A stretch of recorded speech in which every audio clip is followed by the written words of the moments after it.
Albert Einstein once said, everybody's a genius, but if you judge a fish by its ability to climb a tree, it will live its whole life believing that it is stupid.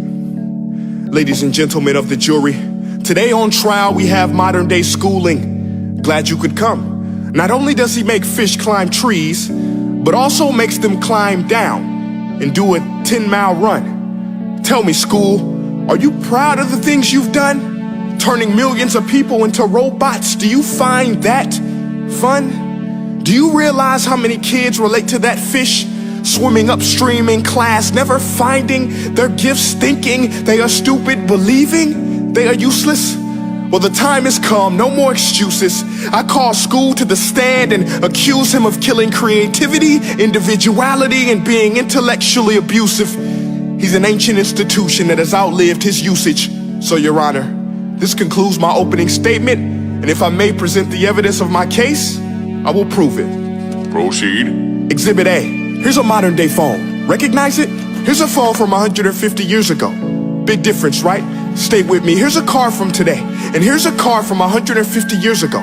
Big difference, right? Well, get this. Here's a classroom of today, and here's a class we used 150 years ago.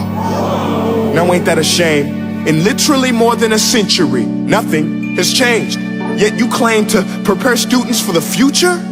But with evidence like that, I must ask, do you prepare students for the future or the past? I did a background check on you and let the record show that you were made to train people to work in factories, which explains why you put students in straight rows, nice and neat, tell them sit still, raise your hand if you want to speak, give them a short break to eat, and for 8 hours a day, tell them what to think.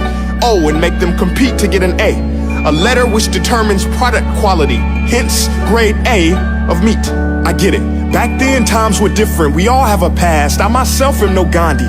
But today, we don't need to make robot zombies. The world has progressed. And now we need people who think creatively, innovatively, critically, independently, with the ability to connect. See, every scientist will tell you that no two brains are the same.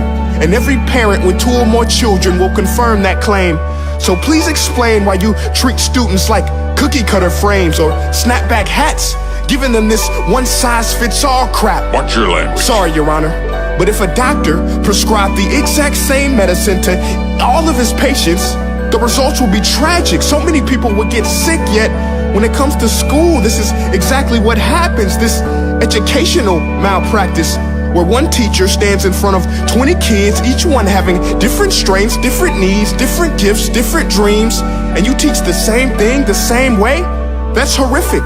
Ladies and gentlemen, the defendant should not be acquitted. This may be one of the worst criminal offenses ever to be committed. And let's mention the way you treat your employees. Objection. Overruled. I want to hear this. It's a shame. I mean, teachers have the most important job on the planet, yet they're underpaid? No wonder so many students are short-changed.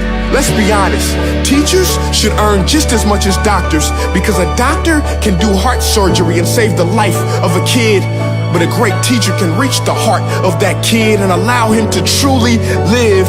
See, teachers are heroes that often get blamed, but they're not the problem. They work in a system without many options or rights. Curriculums are created by policymakers, most of which have never taught a day in their life. Just obsessed with standardized tests. They think bubbling in a multiple choice question will determine success. That's outlandish.